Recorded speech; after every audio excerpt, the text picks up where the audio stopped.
number মানে ল'ৰাবিলাকে ভাষাত মানে প্ৰথমটো শিকে যে মই তোমাক ভাল পাওঁ এইটো মানে আমাৰ মানে প্ৰায় মানুহ সুধে যে মানে ভাষা শিকিলে মই তোমাক ভাল পাওঁ এইটো মই জাৰ্মান ভাষাত কেনেকুৱা হয় তো নমস্কাৰ বন্ধুসকল আজি মোৰ লগত আছে এজন বিশেষ ব্যক্তি আপোনালোকে প্ৰায় চিনিয়ে পায় তেখেতক ডিম্বুদাৰ ভিডিঅ'ত আপোনালোকে এইটো দেখিছে চ' মই নামটো কৈ দিছোঁ তেওঁৰ নাম হৈছে মহম্মদ গুলফাম ছাৰ তেখেতে মানে আপোনাৰ ৱৰ্ল্ডৰ 12টা ভাষা ক'ব জানে তেওঁ মই জনা মতে তেওঁ মানে ইণ্টাৰনেটৰ পৰাই 12টা ভাষা শিকিছে তো মই স্বাগতম জনাইছোঁ আমাৰ চেনেলটোত নমস্কাৰ আচলতে এখেতক লগ পাই মই বহুত সুখী আৰু যেহেতু এটা পদক্ষেপ লৈছে সিহঁতে বহুত ভাল পদক্ষেপ ইয়াৰে ৰাইজখিনিৰ কাৰণে ইংলিছ স্পকেনটো এটা কেন্দ্ৰ সিহঁত গঢ়ি তুলিছে বিপুল কলিতা আৰু সনেশ্বৰ কলিতাই আৰু এখেতৰ প্ৰায় ভিডিঅ'বিলাক মই চাওঁ আল্টিমেটলি মই এখেতৰ ফ্ৰেণ্ড আজি এখেতক লগ পাই পেলাই মই সুখী হৈছোঁ কাৰণ এখেতক লগ পোৱাটো মোৰ কাৰণে এটা সৌভাগ্য বুলি মোৰ কাৰণে ক'ব লাগিব তো কথাটো হ'ল ভাষা একচুৱেলি পৃথিৱীত যিকোনো ভাষা শিকাটো অতি দৰকাৰী আজি চাব আমি প্ৰথমত মই গুৰুত্ব দিম অসমীয়া ভাষাক যিমান মানুহ আছে আমাৰ অসমত যি ভাষা জনগোষ্ঠীৰ মানুহ নাথাকক অসমত থাকিলে অসমীয়া বড়ো আমাৰ যিখিনি অসমীয়া কালচাৰ ৰাভা এইখিনি আমাৰ যিখিনি ভাষা আমাৰ অসমীয়া অসমৰ লগত জড়িত মেক্সিমাম আমি ফাৰ্ষ্ট প্ৰিফাৰেঞ্চ দিব লাগিব অসমীয়া দেন বড়ো দেন যিখিনি লেংগুৱেজ আছে আমি চব শিকি যাব লাগিব আৰু এটা কথা আমাৰ সংস্কৃতি সভ্যতাটো বচাই ৰাখিব লাগিব সংস্কৃতি সভ্যতাৰ লগত জড়িত থাকিলে আমি যিকোনো ভাষা সহজে আয়ত্ব কৰিব পাৰোঁ এতিয়া থাকিল ইণ্টাৰনেটৰ ইমান ভাষা মই কেনেকৈ শিকিলোঁ আচলতে মোৰ আপোনালোকে নাজানে চাগে অলপমান কেমেৰাটো ওপৰত কৰিব দিম মোৰ ফিজিকেলি অলপ চেলেঞ্জ মোৰ ভৰি অলপ প্ৰব্লেম আছে গতিকে আপোনালোকে এইটো মোৰ হেঙাৰ হোৱা নাই কাৰণ অসমৰ ৰাইজে মোৰ ৰঙিয়াৰ ষ্টুডেণ্টবোৰে মোক ইমান ভাল পায় মোক কেতিয়াও মানে ফিজিকেল চেলেঞ্জ বুলি অনুভৱ হ'ব দিয়া নাই আৰু সেয়ে মই গৌৰৱ অনুভৱ কৰোঁ মোৰ জন্মভূমি অসমত জন্ম লৈছোঁ আজি মই বহিৰাজ্যত জন্ম ল'লে কি হ'লহেঁতেন হয়তো মই কোনো হয়তো ভিক্ষা খুজিব লগীয়া হ'লহেঁতেন কিন্তু আজি অসমত জন্ম লৈ পিনে গৌৰৱ অনুভৱ কৰিছোঁ ইয়াতে মই যিখিনি মান সন্মান পাইছোঁ মানে যেনেকুৱা শিক্ষা পাইছোঁ পৃথিৱীত কোনো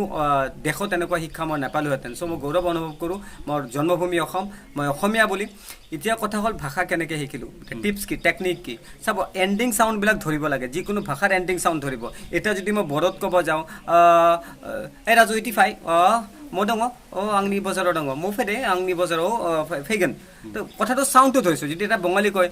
বঙালী আকৌ দুই প্ৰকাৰৰ আছে দেই বঙালী এটা আছে আমাৰ কলকাতীয়া বেংগলী আৰু এটা আমাৰ এটা আছে যিখিনি আমাৰ অসমত মুছলিম মানুহবিলাকে কয় সেইটো বেংগলী একোৱে গেছিলেন আমি বাইত গেছিলাম চ' দেট চাউণ্ড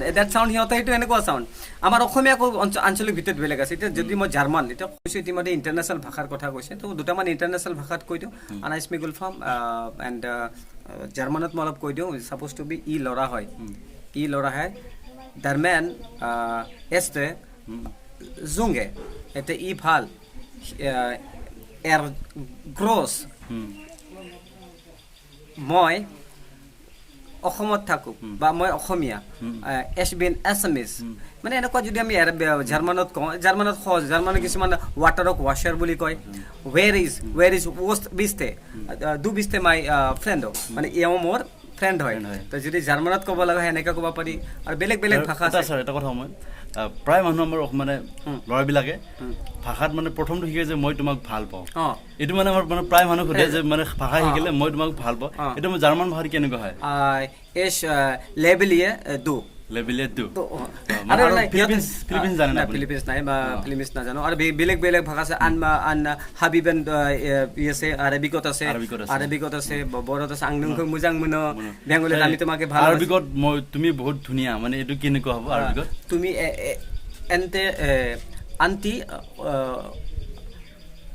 হাবিবি মানে আমাৰ মানে ল'ৰাবিলাকে প্ৰায় এই দুটা মানে ভাষা প্ৰথমতে শিকে যে মই তোমাক ভাল পাওঁ বা তুমি বহুত ধুনীয়া মানে এইটো ভাষাটো মানে প্ৰথমতে শিকে জাৰ্মানত কৈ দি আছো দো বিছ গ্ৰছ মানে তুমি বৰ ধুনীয়া অ'কে ছোৱালীৰ ক্ষেত্ৰত ক'ব লাগিলে ক'ব der Frau ist groß মানে ছোৱালীজনী বৰ ধুনীয়া অ'কে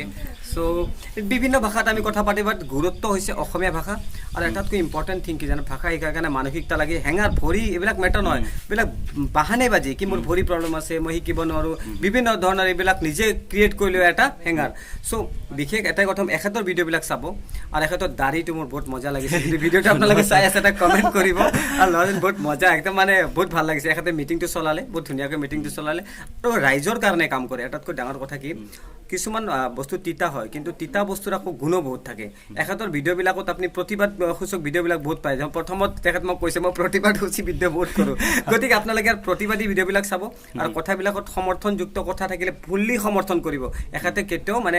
মিনিংলেছ কথাবিলাক ভিডিঅ'ত নিদিয়ে মই দেখিছোঁ মই ভিডিঅ'বিলাক আজি চালোঁ কিন্তু দেই মই দেখিছোঁ কোৱাটো ভুল হ'ব আজি চালোঁ আৰু এইবাৰৰ পৰা চাম এখেতৰ প্ৰত্যেক ভিডিঅ' চাম ফ'ল' কৰিম আপোনাৰ চেনেলৰ নাম কি আছিলে মোৰ চিৰজয় ব্লগ আছে চিৰজয় ব্লগ আপোনালোকে চাব আৰু ছাবস্ক্ৰাইব কৰিব লগতে মোৰ চেনেল আছে ছাৰৰ চেনেলৰ নাম এটা আছে ছাৰৰ চেনেলটো কৈ দিব মই দি দিম লিংক ইয়াতে লিংকটো MD Gulfam the life changer এইটো গৰীব ল'ৰা ছোৱালীৰ কাৰণে ইংলিছ স্পকেনৰ মোৰ চেনেল ক্ৰিয়েট কৰা হৈছে আপোনালোকে বিনামূলীয়াভাৱে শিকিব পাৰে আৰু শিকাৰ মাজত যদি বুজি নাপায় লগে লগে মোক কল কৰিব বা এখেতৰ পৰা মোৰ কণ্টেক্ট নম্বৰ লৈ যোগাযোগ কৰিব কাৰণ চেনেলটো আমি অনলি বিজনেছৰ কাৰণে পতা নাই চেনেলটো য'ত প্ৰব্লেম পাব ভিডিঅ' শিকাৰ পিছত য'ত প্ৰব্লেম পাব সেই প্ৰব্লেমখিনি অনলাইন মই শ্বৰ্ট আউট কৰি দিম সেইটো এটা ক্লাছৰুম বুলি ভাবি আপোনালোকে শিকিব ছাৰে মানে অনলাইন যোগেও পাঠদান দিয়ে মানে ইউটিউব চেনেলত আপোনালোকে যদি নাজানে ধৰক কিবা সুধিব আছে লগতে ছাৰৰ লগত যোগাযোগ কৰিব যে মই নম্বৰটো দি দিম ছাৰে মানে ইউটিউব চেনেলটোত আপোনালোকক মানে অনলাইন যোগেও স্পকেন ইংলিছৰ শিকাব যদি আপোনালোকে ইচ্ছুক আৰু মেইন কথাটো ছাৰক মই লগ পালোঁ আজি নাওকটাৰ চকত আমাৰ বিপুল কলিতাই মানে এটা মানে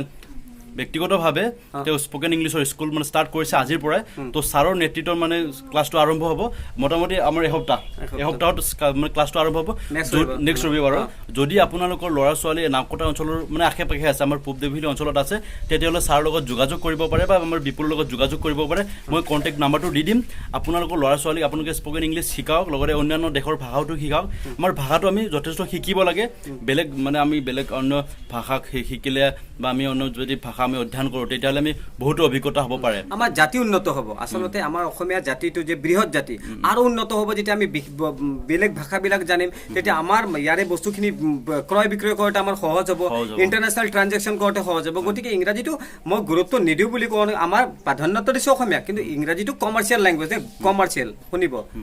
কমাৰ্চিয়েল লেংগুৱেজ মানে বেপাৰৰ ক্ষেত্ৰত ইংৰাজী লাগে সেই হিচাপে আপোনালোকে ইংৰাজী শিকক ইমান গুৰুত্ব দিব নালাগে আৰু যদি আপোনালোকে স্পকেন ইংলিছৰ স্কুল ষ্টাৰ্ট কৰিব বিচাৰে বা শিকিব বিচাৰে তেতিয়াহ'লে ছাৰৰ লগত যোগাযোগ কৰিব মই নম্বৰটো দি দিম আপোনালোকক যদি আপোনালোকৰ অঞ্চলত স্পকেন ইংলিছৰ স্কুল নাই তেতিয়াহ'লে আপোনালোকে ছাৰৰ লগত যোগাযোগ কৰি এখন স্কুল আপোনালোকে ষ্টাৰ্ট কৰিব পাৰে আপোনালোকৰ অঞ্চলৰ ল'ৰা ছোৱালীৰ ভৱিষ্যতৰ বাবে